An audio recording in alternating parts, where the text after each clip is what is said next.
Thanks for joining us on the Coach's Couch. Hope you're all doing well. Today's guest is Brendan O'Connell, Brendan's a former professional player, played 450 plus games in the English game.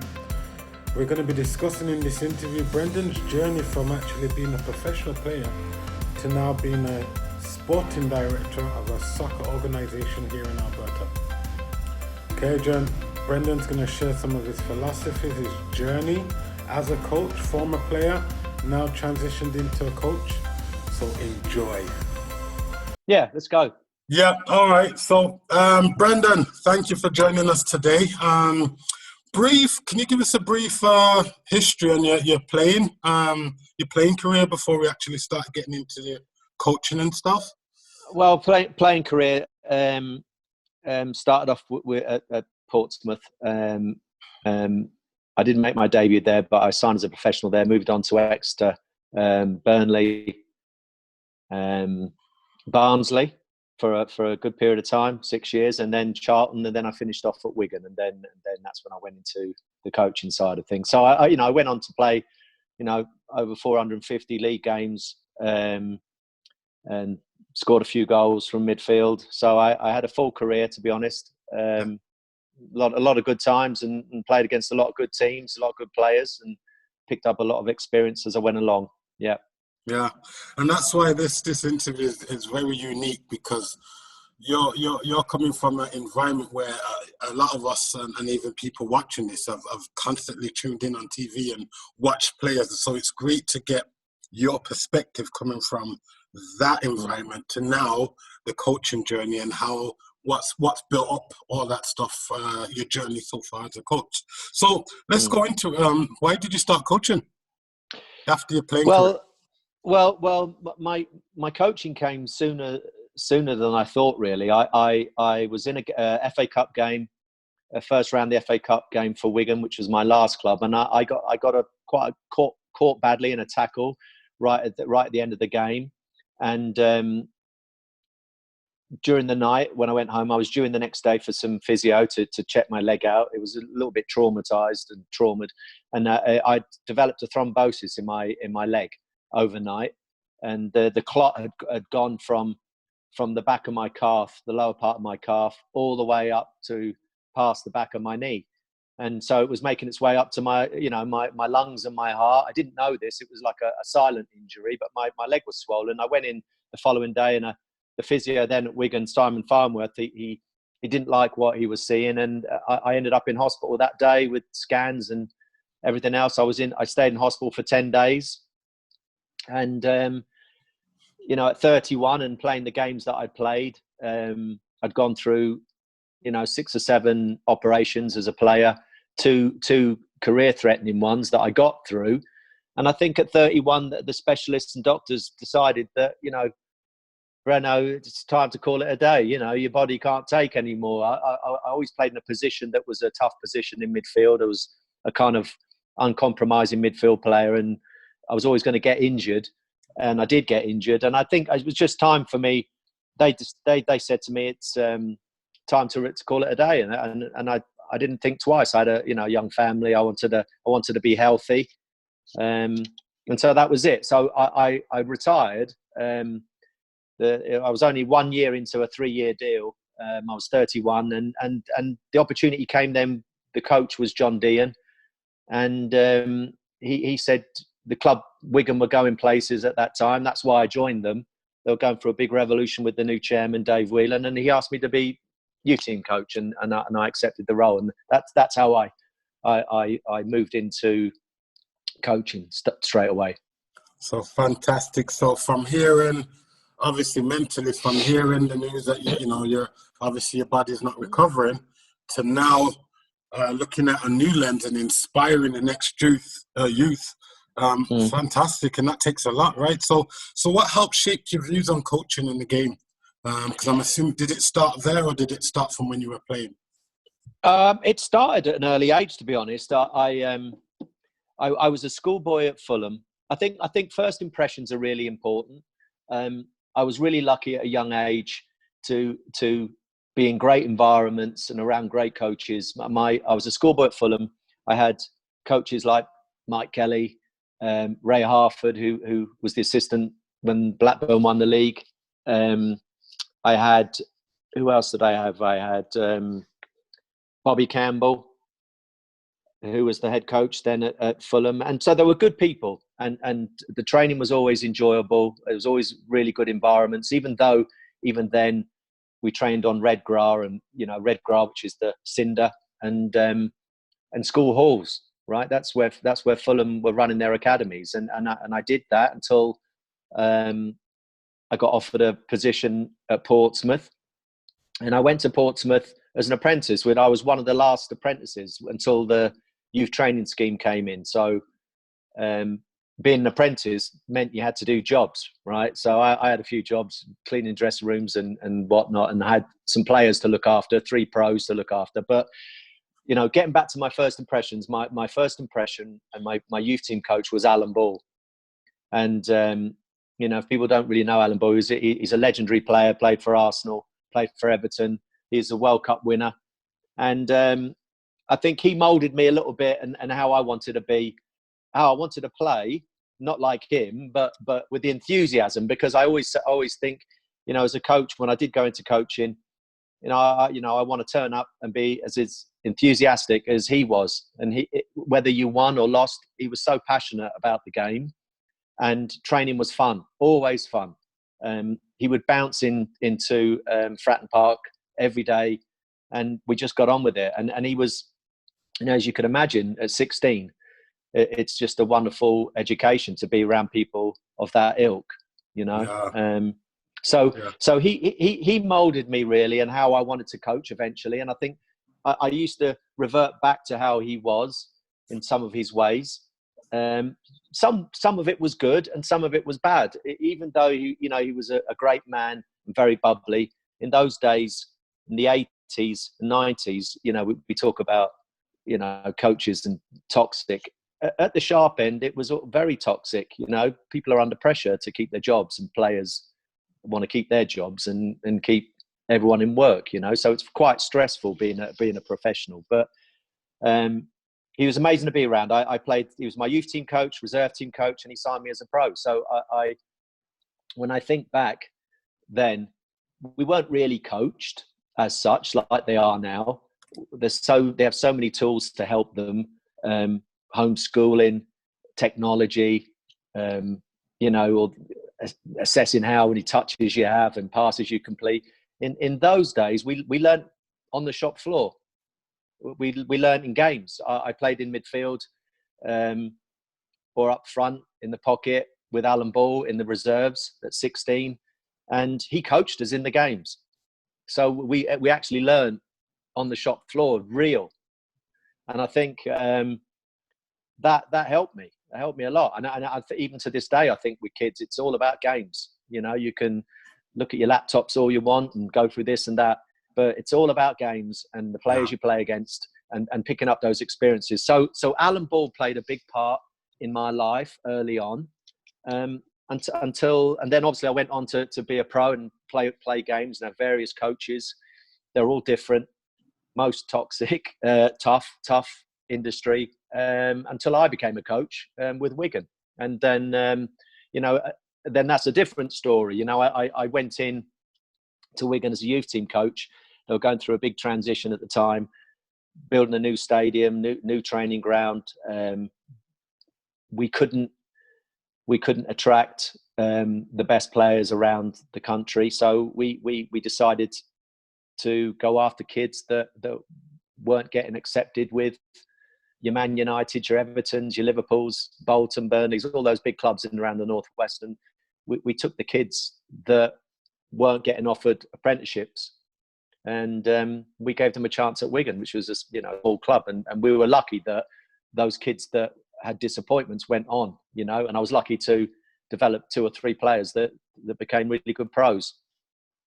Fantastic, and that you've put so much in that, which was at the beginning when you're talking about fun, and then obviously Alan Ball, and then when you went into the environment, your philosophy on this is our reality.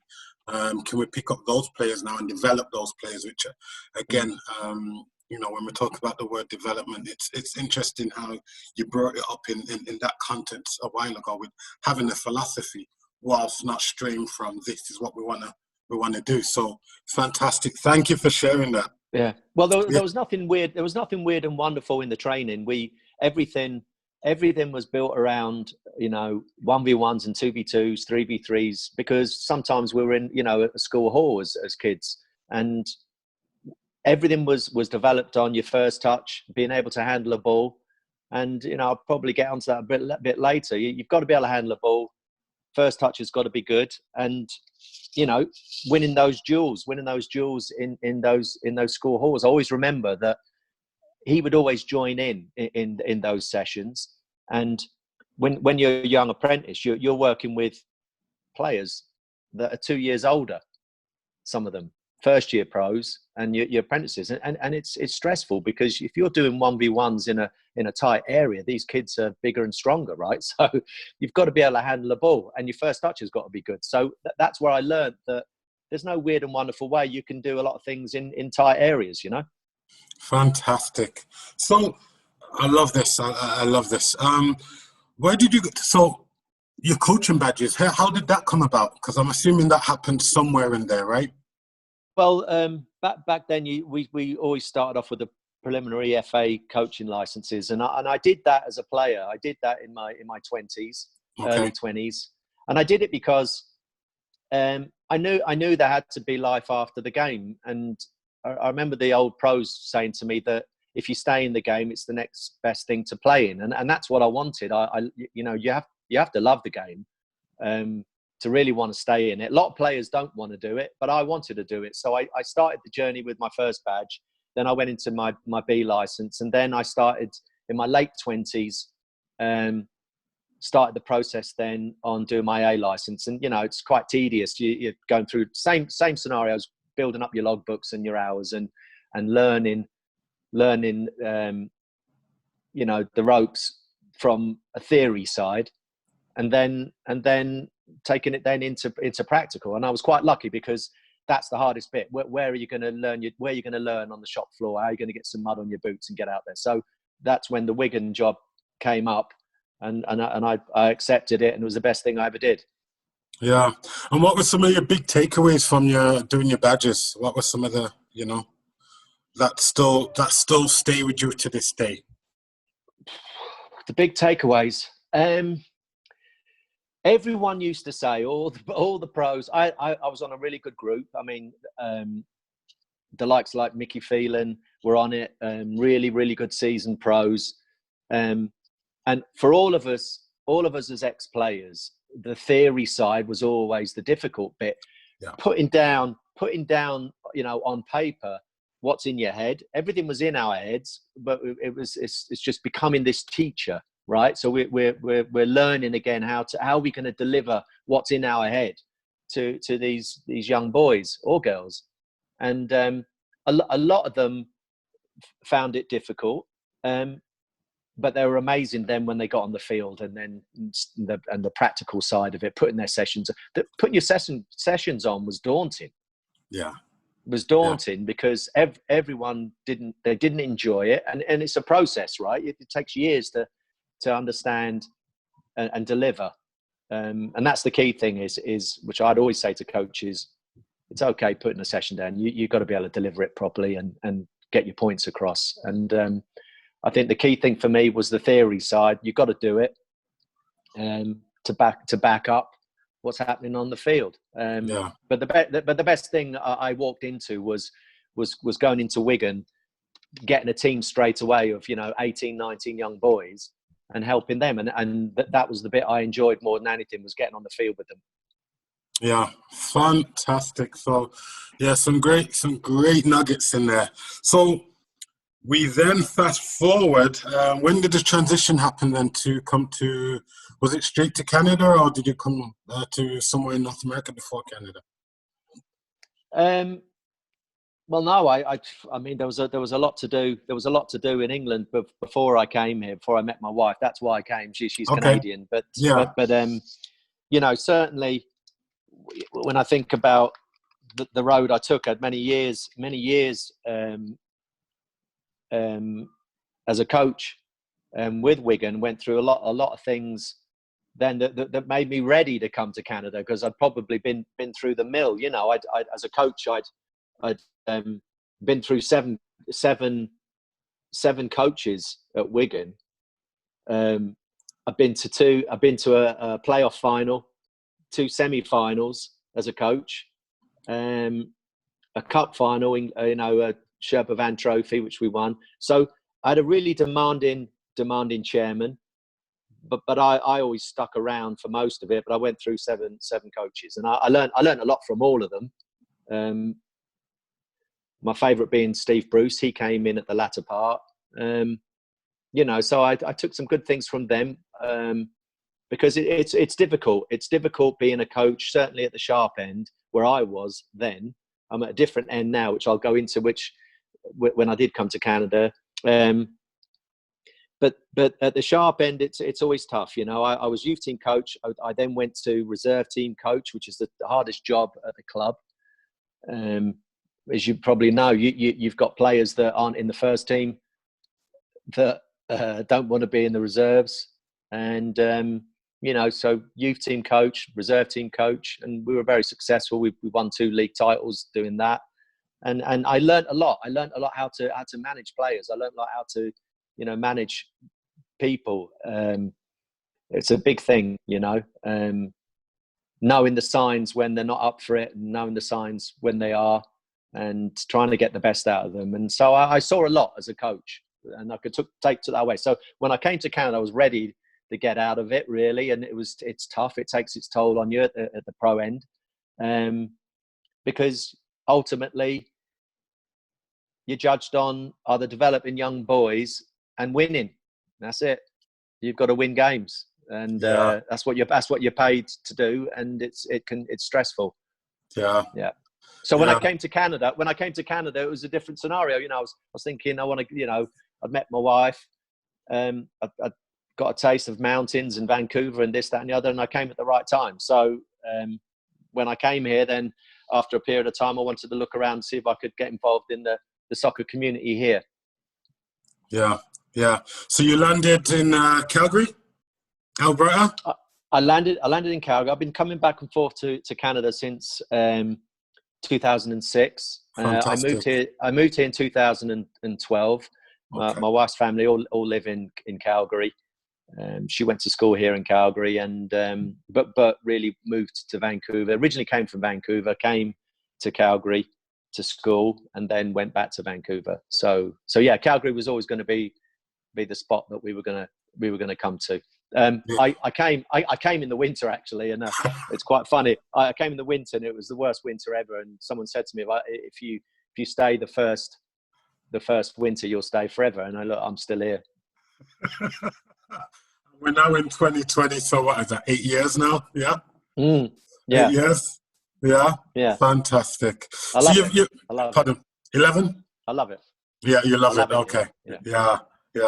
No, it's great. And just listening to you there, especially when you were talking about players who are not playing and coaches being aware of that.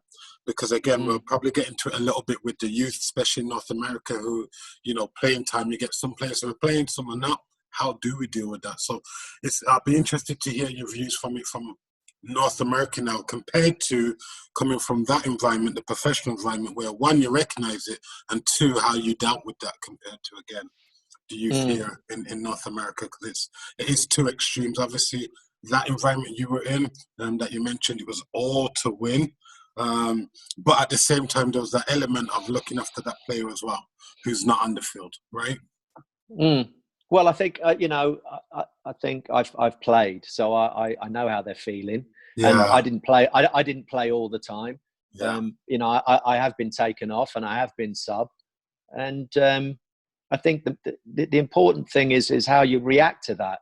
Yeah. And coaches want to see you have a good body language, even though it's hard.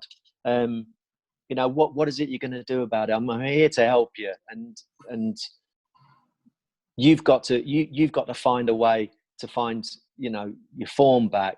And I think with kids, they're up and down, and they'll always be up and down because they're trying to work the game out, and there's a lot of things going on in their lives, and coaches have to understand that and read it. And there might be a day where a young boy or girl, they turn up and they're not there, and there might be a reason for that. You know, it might be something at home, it might be something going on in their life. You don't know, but you have to be able to read it and read the moment, and you have to be able to manage that in the right way, because they are up and down.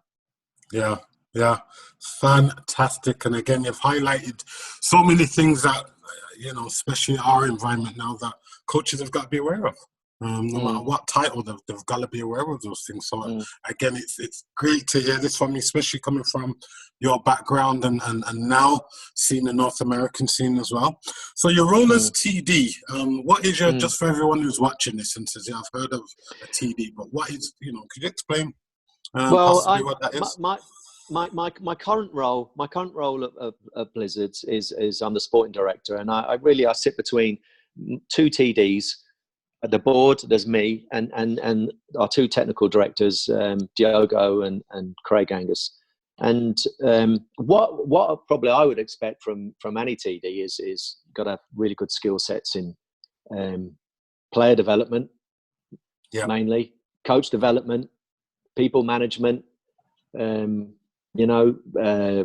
reporting and presentations, which aren't my skill sets, but the boys are brilliant at it. And club growth. How are we going to grow the program? How are we going to move with the times and have a really good fun program that the kids, the boys and girls, are going to enjoy? And then that from all tiers, from the top tiers to tier 4.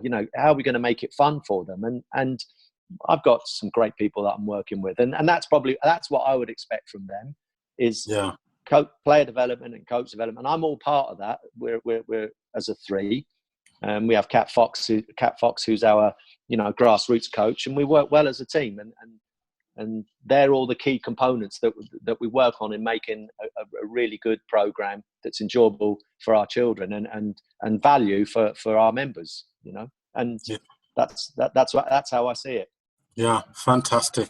Because again, I don't think anyone's ever, since I've been in the country 12 years now, and I've never really heard anyone describe it the way you have, which is fantastic, because there'll be a lot of people out there now who hopefully will be watching this and saying, okay, now I get what that role, a sporting director, a TD, now I have an understanding of what it is instead of just seeing it and not fully understanding it. So again, thank you for that. So that goes in. Sorry, go on. I got to say, but our TDs, all of us, we're all on the field. We're all coaching. Predominantly, they love coaching. That's what they want to do. They want to coach the boys and girls, and that's key. You got to be able to, you can be a TD. You can get your laptop up and write programs and do this and do that. But the key first thing is you got to coach the kids. Number one. Get on the field and coach them. I just saw your eyes light up there. I've seen your eyes from outside, your eyes lit up. Totally got it for sure. So that goes into my next question here then, Brendan. So obviously you've got your technical staff, and then you've got, I don't know how much, possibly hundreds of coaches. How do you motivate them? Well, how do we motivate them? I think you've got to have a really good environment. We try and create a really good environment for them to come into. Keep learning all the time. Motivate them to keep learning, doing your courses.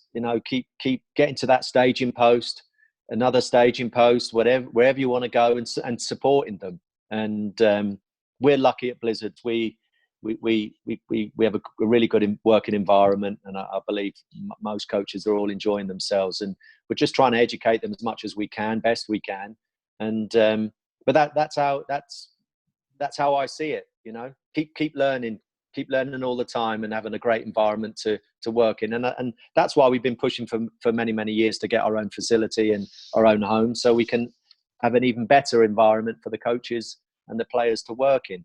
And that's motivation in itself. I would say, to a lot of coaches, I was lucky as a coach. I was always mentored by older coaches, and that's really key. Is to get round experienced coaches and learn what their philosophy is on the game, what they're looking for in young boys and girls to give them a really good chance in the game. And always ask questions, get amongst it, get on the shop floor. That's where you learn. Be yourself. Fantastic, love that. Because again, and I can only imagine the amount of coaches you have in your environment. So it's great to hear this. Well, they love the game. We wouldn't be anywhere without our volunteer coaches, and that's why I respect them so much, because they are volunteers and they do it because they love it. And so we have something straight away. We have something in common, because I love the game and they love the game, and they want to give these young boys and girls a chance in getting better and having a great experience. Fantastic, good. So you've obviously been in North America a while now. I think we were saying 8-9 years now. So, and I do know you've gone back to England now and then with some teams from Canada. Canadian players. Can you share with us some of your experiences and what the differences you've seen between the two countries, so forth? Well, when I first came here, I was really surprised at the level, the technical level of the players, the boys and girls. They're there with those in certainly in England up to a certain age. I've gone back with teams to the UK. I've been sent boys to go train with some English teams, and every time we go, they hold their own. They hold their own technically. They can handle a ball, no problem. And the boys that I've sent across, to Wigan or wherever, Oxford, always get the reports that come back that say, that they're just as good as what we got. They're okay.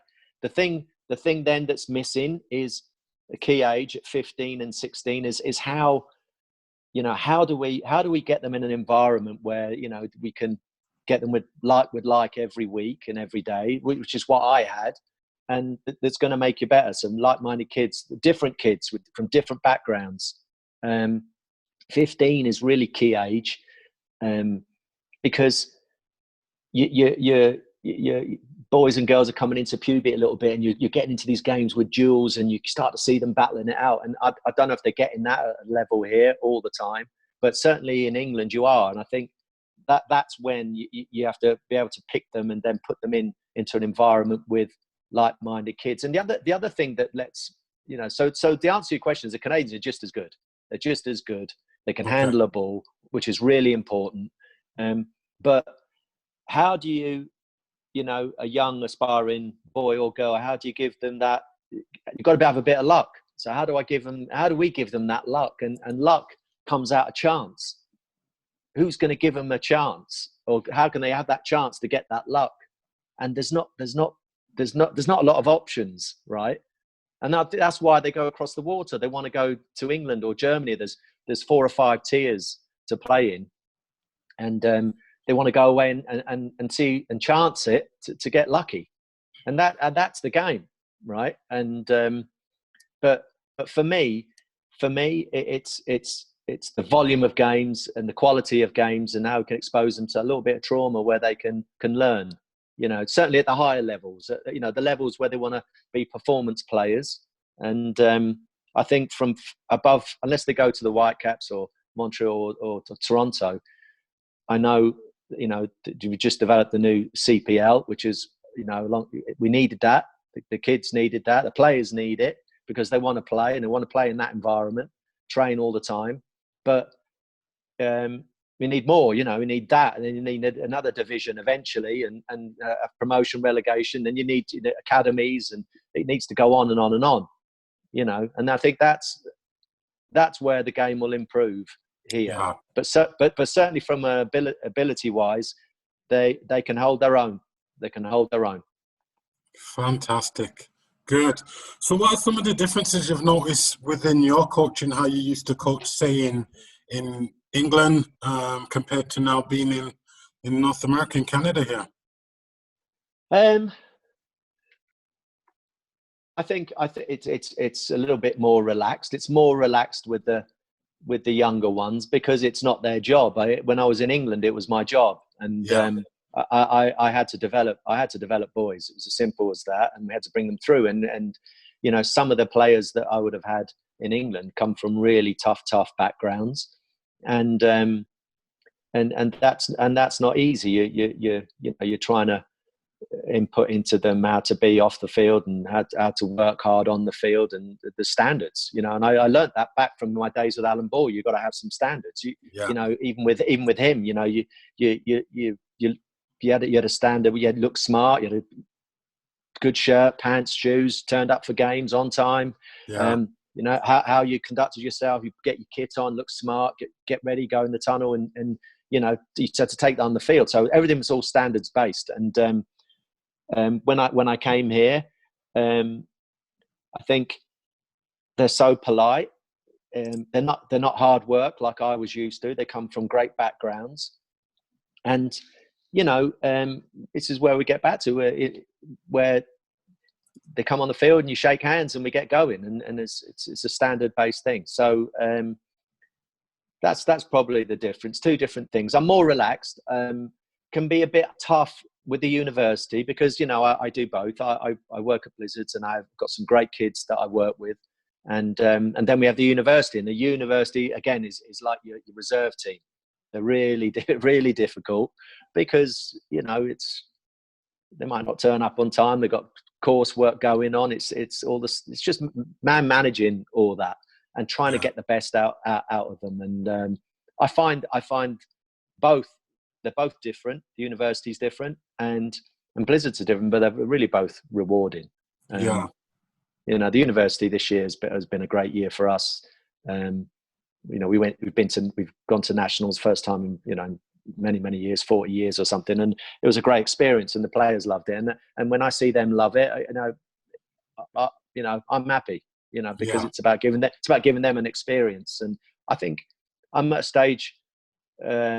You know, my life, I'm 53. I've seen a lot of things. Someone once gave me a chance. And I keep using that word chance, and I got lucky. And, you know, I want to keep trying to give kids a chance. If I can give them a chance, one of them might get lucky. I don't know, but it could be, you know, school, university, going on, having a great job. It could be, I'm in a good place. I'm in a rewarding situation, and that's why I do this, right? Yeah. Hey, Brendan. So, you some great info there. So, give us some rewarding moments you've ever had as a coach that you can share with us. Well, I think for me, certainly the most rewarding times was developing young boys that went on to actually make their debuts for Wigan, and I think you get attached to all your players, and I'm reverting back to the days then again with Alan Ball where we worked on your first touch, you worked on your 1v1s, your 2v2s, all simple things, but your first touch was really important. And I'll tell you why, is because when you're developing a young boy that goes then on to make his debut, as if he's coming on the field or if he's starting, and you sat there with the parents as a coach that you've been developing for 2 or 3 years, you know, what's the first thing you're thinking of? The ball goes into the keeper and he fizzes it out. He fizzes it out to your young boy that you've been coaching for 2, 3 years. What's the first thing you're thinking? Oh my God, you know, his first touch. So the most rewarding part for me was I've been lucky to have that. Is when it goes out to them, their first touch is good and they're comfortable, you know, in front of quite a big crowd, and they can pass the ball then to another senior pro, and you sit back and you go, you know, there's 2 or 3 years of work of a player that's comfortable with his first touch, and it's key, you know. So that's really rewarding. Is developing young boys to go on and earn a living in the game was really rewarding for me. And the other thing really is now that I'm on the other side and I'm here in Canada, is seeing kids just enjoy the game and being able to handle a ball. If they can handle a ball, I'm happy. I always say to my TDs, take some pride as a coach in handing on your players to the next coach. And I did that. You know, if you hand on a player to your next coach, they can handle a ball, they turn up, they shake your hand, they've got good manners, then that coach that before me has done his job, and he should be proud of that, or she should be proud of that, in developing those kids. So that's what it was like for me. I had to hand on players to the boss, and they all had to have good habits. and that's a really good sign of a coach. So that's really rewarding for me. If my boss used to tell me, Breno, he's a good one. He's got a great first touch. He can play. You've done a great job with him. Great. And I say that to my coaches when they hand on players and they've got good habits. It's rewarding. So two things: if they have a good first touch and they make their debut, great. I keep my job for another year. Or they send in on someone that's got really good habits, and that's it. Yeah, rewarding. Yeah. The whole person. Yeah, love that. And I love that, Brennan.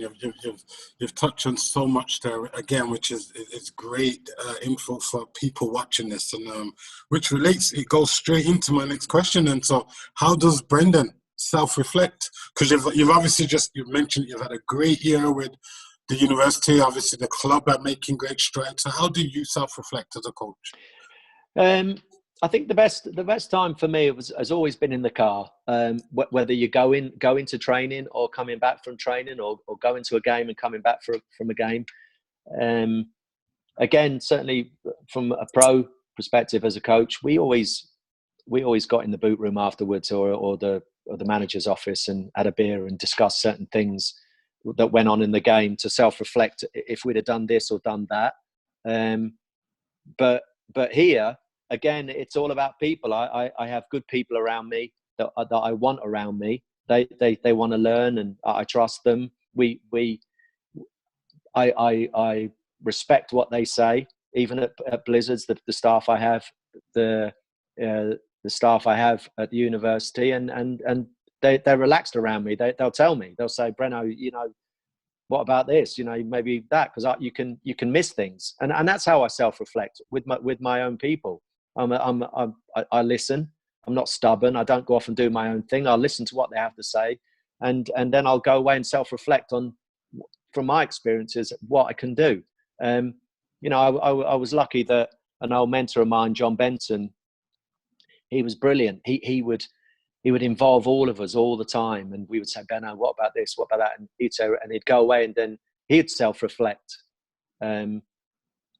And come back with all the answers, and it was the people that were around him. So I self-reflect all the time about games and players. Could I've done this right? Could I've done that differently? And it's for ongoing, ongoing. Yeah, love it, Breno. So, you'll have some new coaches, especially hopefully when we get out of this, Corona and times of uncertainty, who might be starting their journey. Any advice you would give out to them here in Canada? Go through the staging post. Do all your licenses that you have to do, and keep learning. Keep learning. Find out where your niche is, what you want to do, whether that's with the babies at grassroots. And there's some amazing grassroots coaches. We got some, Kat and Craig's brilliant at what they do, certainly with the youngsters. And find a level where you want to earn a living. If you want to go on then into the higher levels, whether that's university or pro level, take a chance and go be with the right people and learn, and get on the shop floor and become your own person. Don't emulate anybody. The people, whether it's Alex Ferguson, all these coaches that everyone they all talk about. Just, you'll be very, very surprised when you meet these guys and watch them work. They're no different to what's going on out there. It's just how be yourself, be your own person. But the key thing to start off with is jump through the hoops, get your license. Thank you. Again, great information for new coaches coming up to put some thought into this, especially during this time. So again, that's huge, Reno. Any last thoughts before we wrap this up? Because the last 40 minutes have you've got me going here. So anything you want to share with everyone who's watching this? No, I think it's important for a lot of coaches if they really want to get good at their job, is to get on the shop floor, is to be on the field, and be your own person, learn, be around older coaches, experienced coaches, and that's where you learn. I'll never forget myself as a coach. We had John Bond at Wigan, and I'd just come off my A license, and I'd gone out to put a session on. John Bond's a very, very famous coach and player. He saw all these cones out and everything, and he laughed at me a little bit, and I just wanted to impress. I was going to put a session on, and he said something to me that stuck with me for a really long time. He said, "Now, what you're working on?" And he said, "Just get your players in threes. You don't need all the cones." And this is an experienced coach, and go out and put your session on without any cones. He said, "Trust your players. They know the area they're working in.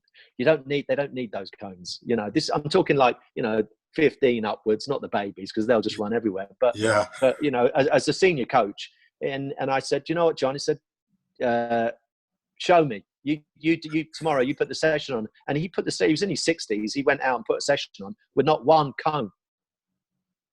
And he did crossing and finishing. He just got to play. He got these pros, got them together, got them in threes, got them playing, got some passes, and they worked it out. And it was an amazing session, but not one cone. And I thought, that's experience. So what I'm trying to say is, if you're a young coach and you're working your way through it, when you get your licenses, become your own person, right? You've jumped through those hoops. There is no right and wrong. There is no right and wrong. It's just how you want to do it. Be your own guy. Do your own sessions. Write your own sessions up that works for you.